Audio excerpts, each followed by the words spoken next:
Brooklyn Beckham crashes out on Instagram saying he's refusing to reconcile with his parents. He mentions his mom's passive aggressive behavior towards his wife about her wedding dress. He accuses his mom of dancing inappropriately at their wedding. And he's accusing both of his parents of planting negative stories in the media about his wife.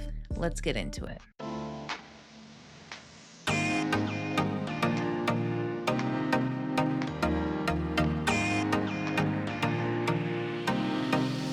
Let's start out with his posts on IG stories. Brooklyn writes, I have been silent for years and made every effort to keep these matters private.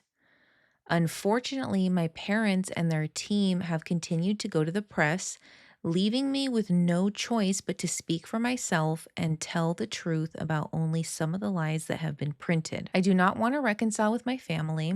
I'm not being controlled. I'm standing up for myself for the first time in my life.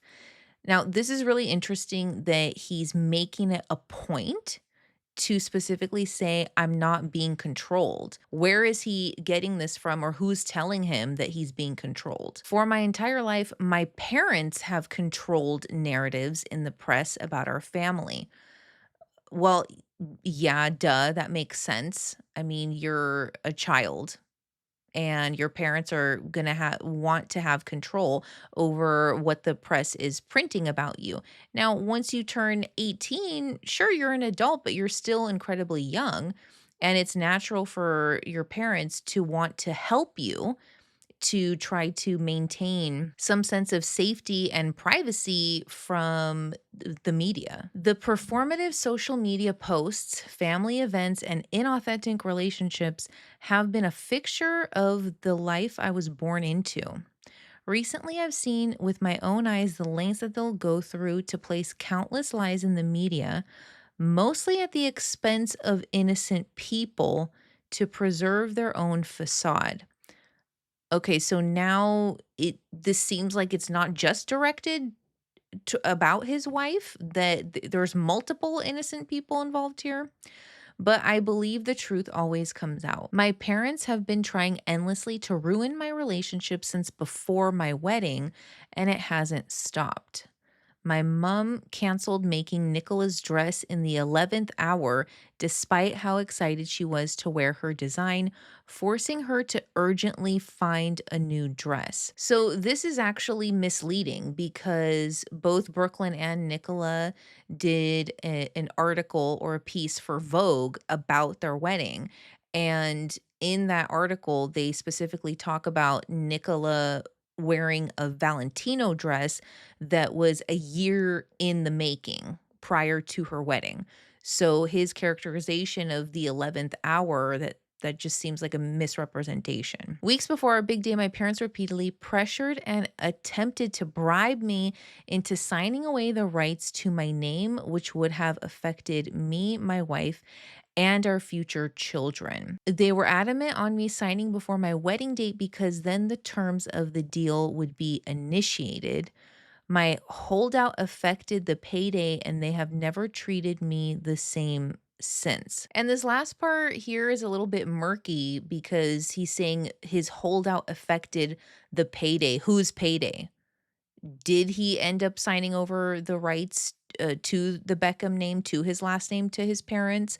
We know that after they were married, he did adopt Nicola's last name, Peltz, as his own middle name. During the wedding planning, my mom went so far as to call me evil because Nicola and I chose to include my nanny Sandra and Nicola's noni at our table because they both didn't have their husbands. Both of our parents had their own tables equally adjacent to ours. And I will say, based on the things that he's bringing up, these points that are validating or justifying his reasons for having a feud with his parents, this seems more to me directed by his wife because you're not seeing anything that's on a personal level, like me and my dad. me and my mom. It's my parents and, oh, the last name, my mom and Nicola. The night before our wedding, members of my family told me that Nicola was not blood and not family. Since the moment I started standing up for myself with my family, I've received endless attacks from my parents, both privately and publicly, that were sent to the press on their orders. What is he mentioning here? What was sent to the press? What articles is he talking about? Even my brothers were sent to attack me on social media before they ultimately blocked me out of nowhere this last summer. My mom hijacked my first dance with my wife, which had been planned weeks in advance, to a romantic love song in front of our 500 wedding guests. Mark Anthony called me to the stage where in the schedule was planned to be my romantic dance with my wife, but instead my mom was waiting to dance with me instead. She danced very inappropriately on me in front of everyone. I've never felt more uncomfortable or humiliated in my life. Now, their wedding took place in August of 2022, and he's now in January of 2026 deciding to post about this. And he goes on, we wanted to renew our vows so we could create new memories of our wedding day that brings us joy and happiness, not anxiety and embarrassment. So, just to recap, those that don't know, Brooklyn was married when he was 23. So, Brooklyn was 23 back in 2022. His wife, Nicola, is 4 years older than him. So, she was 27. And last year in August of 2025, they renewed their vows. Who can I ask, who do you know that renews vows after 3 years? Who does that? People can renew their vows whenever, sure, but being married so young, it does seem a little bit odd to be compelled to renew your vows just 3 years later. And so his whole family was not invited to this renewal of vows ceremony. My wife has been consistently disrespected by my family no matter how hard we've tried to come together as one. My mom has repeatedly invited women from my past into our lives in ways that were clearly intended to make us both uncomfortable. He doesn't give us any context as to which ex girlfriends his mom is trying to bring around or how she's trying to scheme to get him back with any of his exes. The only ex that is in his wife tangentially is because his brother Cruz is actually dating an ex-girlfriend of his. Despite this, we still traveled to London for my dad's birthday and were rejected for a week as we waited in our hotel room trying to plan quality time with him. He refused all our attempts unless it was at his big birthday party with 100 guests and cameras at every corner. When he finally agreed to see me, it was under the condition that Nicola wasn't invited. It was a slap in the face. So he doesn't say here if he actually went to meet up with his dad. I'm wondering if his dad wanted to have a one-on-one with him, and maybe there were some harsh feelings there on his dad's side in terms of how he's feeling that his daughter-in-law is treating his son. Later, when my family traveled to LA, they refused to see me at all. My family values public promotion and endorsements above all else. Brand Beckham comes first. Family, quote, love is decided by how much you post on social media or how quickly you drop everything to show up and pose for a family photo op, even if it's at the expense of our professional obligations. We've gone out of our way for years to show up and support at every fashion show, every party, and every press activity to show, quote, our perfect family. But the one time my wife asked for my mom's support to save displaced dogs during the LA fires, my mom refused. He's talking about showing love to his family, means posting on social media, but we're going to talk a little bit more about the 70 tattoos he has dedicated to Nicola a bit later. The narrative that my wife controls me is completely backwards. I've been controlled by my parents for most of my life. I grew up with overwhelming anxiety. His mom, Victoria Beckham, has come out for years as a self proclaimed control freak. And in her recent Netflix documentary that came out last October, she did mention that not having any type of control over the production or process or making of that documentary, that did help her work through.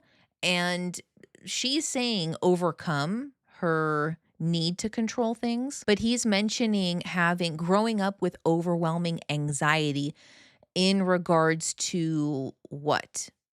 How he dressed, how he spoke, who his friends were, how he performed in school, like what was the reason of him having this anxiety? For the first time in my life since I stepped away from my family, that anxiety has disappeared. I wake up every morning grateful for the life I chose and have found peace and relief.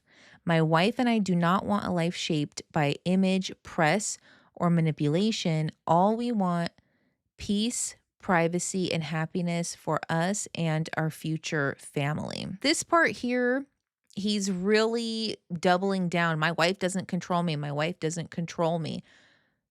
Okay, we get it, but who's making those claims? This Daily Mail article from October 29th, 2025 talks about Victoria Beckham's appearance on the Call Her Daddy podcast, where she does speak about her quote close family, but doesn't reference Brooklyn directly.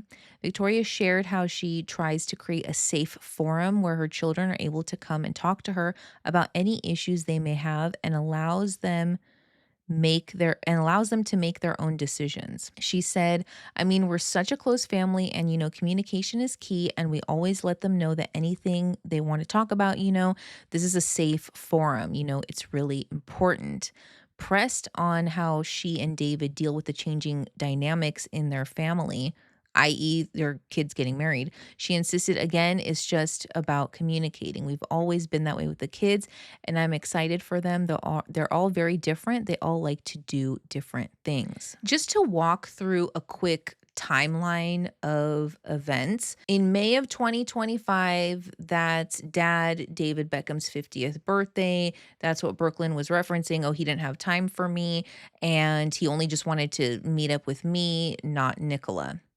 In August of 2025, Brooklyn and Nicola renew their vows in LA.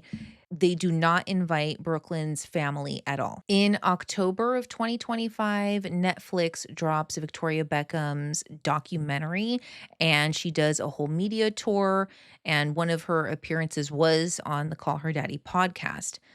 In November of 2025, Brooklyn Beckham comes out and demands a public apology from his parents. Now, we don't know what happened over the holiday break or when they've seen each other last, but this is where we're at in January of 2026. Brooklyn Beckham and Nicola Peltz could end feud with David and Victoria, but want a public apology as a first step. Hot sauce entrepreneur Brooklyn. Now, I just want to give a brief background in terms of Brooklyn's career, professional ambitions. When he was a teen, he was following in his dad's footsteps and played soccer up until the age of 15. Then he dabbled in modeling. Then he tried photography. He was a photographer for a few years. And recently, the last few years, he has become a chef and he started his own line of hot sauces. Brooklyn was notably absent from Dad David's knighthood celebrations last week. So this article is from November 2025. Prior to that, Brooklyn failed to congratulate his dad on achieving the lifelong dream when the honors list was announced, and he missed a number of events celebrating Beck's 50th birthday, one of which, David's fishing trip to Scotland with sons Cruz and Romeo, saw the dad of four write on Instagram afterwards, "You were missed at Brooklyn Pelt's Beckham." An insider has now said that while a public apology won't thaw the ice overnight, it would go a long way to heal the feud, which is said to be fueled by anti Nicola stories briefed to the media. A source told the Mail there is an obvious first step, which would be a public acknowledgement by David and Victoria of what they did and an apology. It cannot be a performative thing. There's no realistic chance of a reconciliation without that happening first. The insider added, "It's hard to understand the intensity and the escalation. It seems that they thought they could heap abuse on Nicola without any consequence.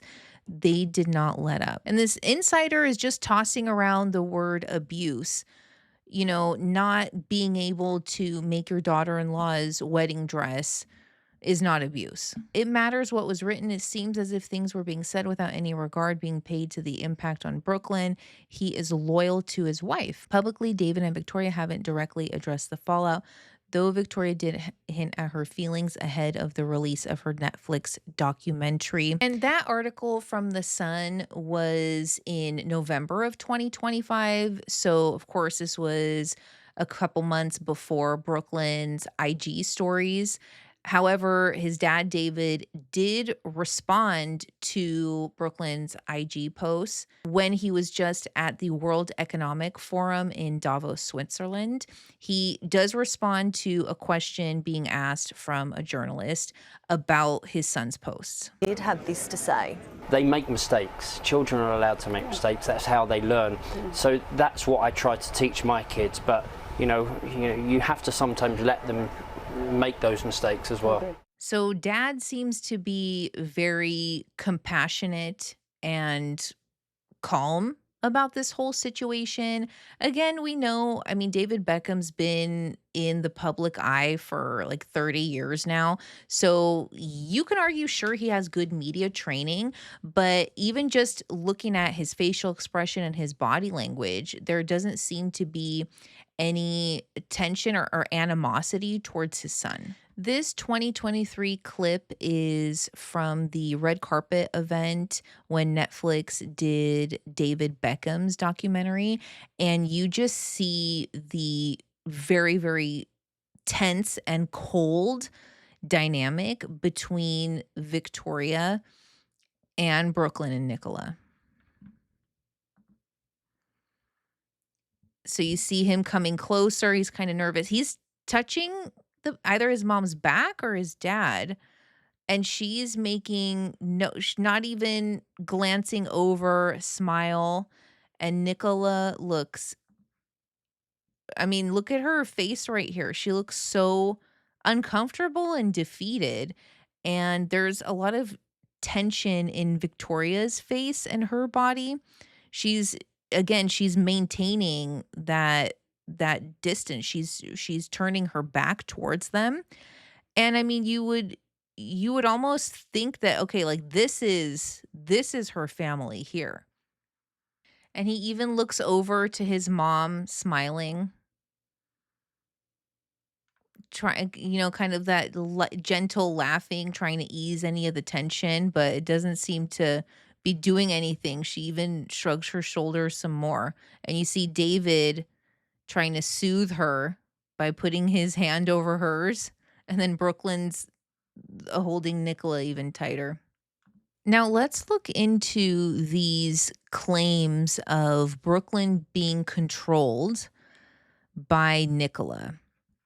And we're going to start with this. I love the body language guy, Jesus Enrique Rosas. He does a really great job.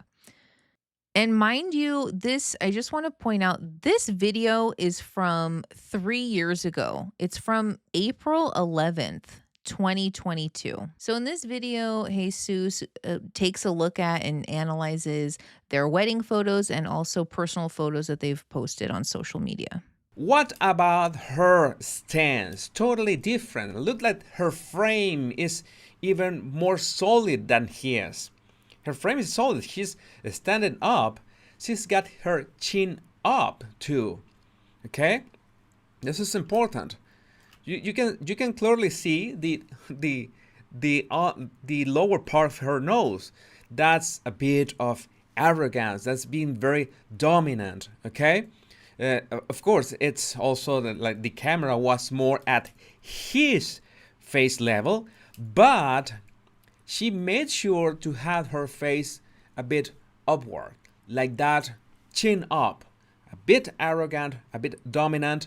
So you can guess that if they picked this photo of all the photos that the photographer must have taken from that session, then it must be because they like the way their couple dynamic look at that moment. I could give her a pass with that.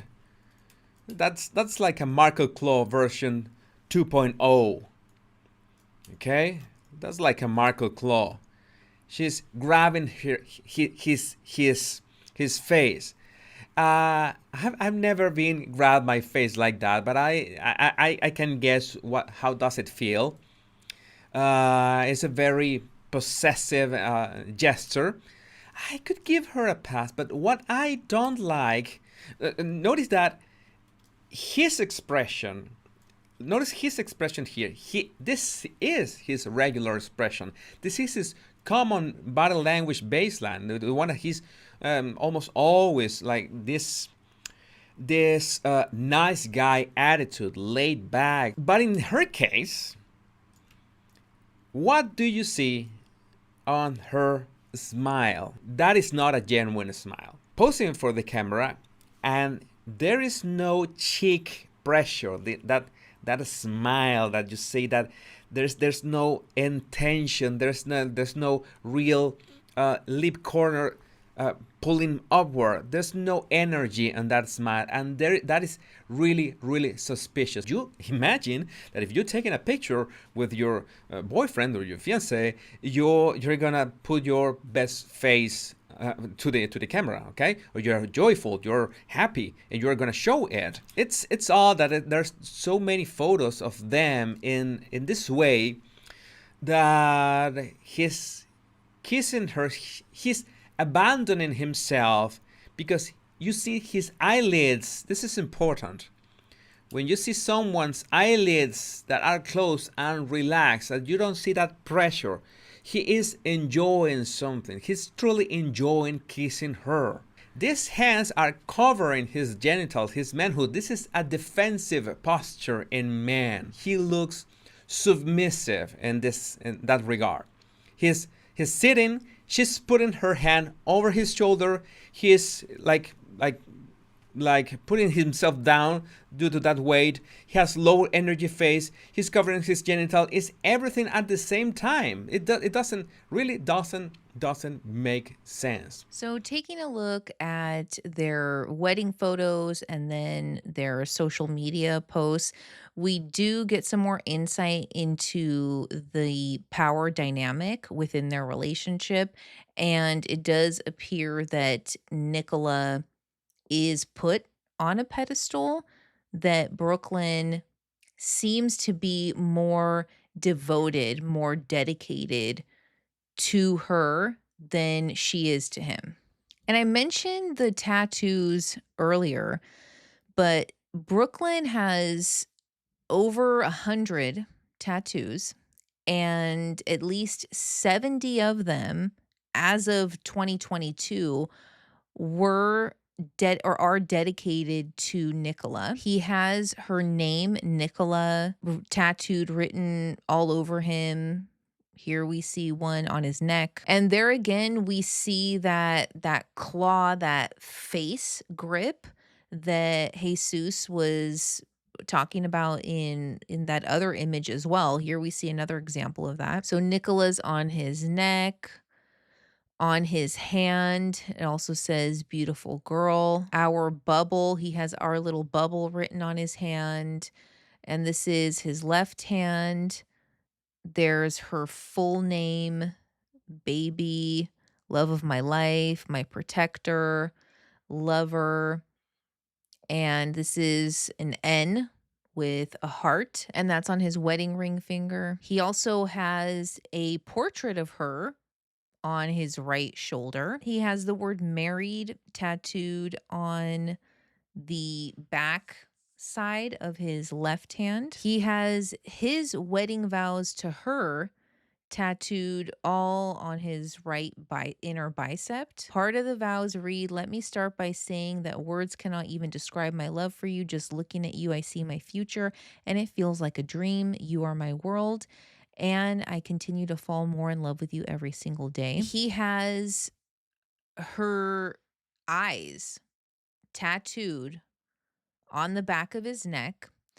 And these coordinates below the eyes are actually the coordinates of the hospital that he was born at in London. And then he has her wedding vows tattooed on the back of this is his upper back or the very lower part of his neck. "My forever boy. Read this anytime you feel anxious. I want you to know how deeply loved you are. You have the kindest heart I've ever met and hope I never go a day without your love. I think you're so incredible. Just know we can get through it all together if you breathe slow and trust. I love you beyond. Love always, your future wifey." And I mean, she's referring to my forever boy, your future wifey. I mean, you just see in there though that's a very awkward dynamic. You would be referring to your partner, my forever man, my forever partner, my forever husband, not my forever boy. So this to me is another example of that power dynamic. And she writes in her own wedding vows, "Read my wedding vows anytime that you feel anxious." Well, why? Wouldn't he have or wouldn't you encourage him to learn and have the tools to help himself regulate and heal? If you truly love and care for someone, you would know that if they're dependent on you for their happiness or they're dependent on you to co-regulate, that can easily lead to enmeshment, and it's not healthy for either party. He has her last name Pelt tattooed over his chest, and we already know that he's adopted her last name, her surname, as his own middle name. He has the name Gina, which is Nicola's grandmother. She had recently passed away. He got her name tattooed on him. He also got her grandmother's prayer tattooed on him as well. And then he has this series of tattoos that Nicola posted on her IG: "My life, my love, my truth, my breath, my reason, my beauty, my precious." He also has her mom's rosary beads tattooed on his arm. So I think that the tattoos actually tell the story here. I mean, in term regarding the psychology behind why someone would get their partner's name or image, what have you, on their body. I mean, we see this. Sure, many people will do that. They'll have a few, but to have over 70 over on your body, all over your body, and also your vows, their vows. I mean, to me, this is an indicator of an insecure or unstable self-identity. The fact that he's marking himself, he's labeling himself with her all over him. It's a type of identity fusion. And we saw in so many of their pictures together that he idolizes her. There's an idealization. She's absolutely put on a pedestal. Having so many tattoos that are dedicated to your partner can also be an indicator of anxious attachment, right? Needing compulsive reassurance. There could be a fear of abandonment, which could be contributing to this chronic need to express love and devotion for the other person. And again, as I was saying earlier, that identity fusion, I mean, he's still very young. He is only 26. And even looking at his professional ambitions, where he's at in terms of his career, it does seem like he's still trying to find himself. And yes, he's still trying to find his own voice. And he's communicated, he's shared that he's trying to separate from the Beckham brand and go his own way. Okay, that's fine. But what is substituting that? It's not independence, it's codependence and enmeshment and identity fusion with his wife. Attachment is developed during childhood, so I can imagine in terms of his dynamic with his parents, love and affection may have been conditional. It may have been an if then, meaning if you do this, then I'll be happy, or statements like, well, don't you love me? If you do this, then that means that you care about me. Or how could you not do this? Don't you love me? Or possibly when his parents were upset with him, they withdrew all love and affection and attention. There is also the added dynamic of him being the child of two very famous and well-known people. So anxious attachment can also develop in regards to Brooklyn feeling like he actually needed to compete with his parents' careers and their professional obligations. I wouldn't be surprised if to him there was important moments during his childhood that were missed because dad had an event here or a speaking engagement there, or mom was busy designing for her fashion show or having work meetings or interviews. I will say though, when a relationship has these kinds of power dynamics in terms of when you can see or get the sense that one partner in a way indirectly leads their partner to saying certain things or taking certain actions. There could be the element of trauma bonding here. And that is to say, we don't know the ins and outs of their relationship. Trauma bonding is a connection, a relationship where one person is the controlling or abuser, if you will, and the other person is the victim or the submissive.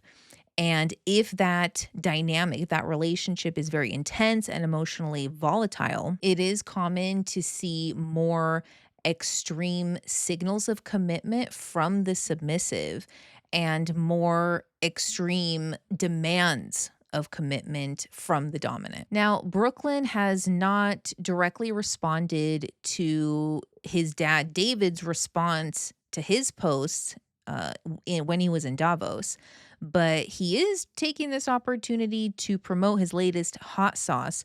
Brooklyn Beckham capitalizes on frenzy surrounding Family Feud as he promotes his hot sauce inspired by father David after bombshell statement. On Friday, he emailed subscribers of his Cloud 23 to remind them of the history behind his fledgling 14-pound a bottle brand.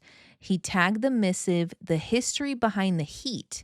But what he failed to mention was that the 23 in the brand's title is a nod to his footballer dad David's shirt number at Real Madrid and LA Galaxy. The email drop gushed flavorful foundations. Driven by Brooklyn Peltz Beckham's passion for exploration in the kitchen, Cloud 23 is a testament to the joy of discovery in cooking. And so here he is. This was from a few years ago, him posing with his Cloud 23 hot sauce. And he's also planning a food range using the words Becks buns. So Becks is his dad's nickname. And it definitely appears that he recognizes the power that his last name carries, the weight that his last name has. And who's to say that the reasoning behind his mom and dad's request to, well, we don't know what was in the request in terms of him saying signing over his last name, but that they could still have some input into where their name is being used, like what products or affiliations their last name is going to have. And if he does intend to have food range using Becks buns, I mean, that Becks is his dad's name. So to me, if he truly wants independence and autonomy from his parents, he naturally wouldn't choose his dad's name or his dad's jersey number as part of the name of his company. All right, everyone, that's all I have for you today. If you like this video, please hit the like button, subscribe, and share, and leave a comment down below. What do you think about this whole feud? What do you think is going to happen? Take care, and I'll see you on the next one.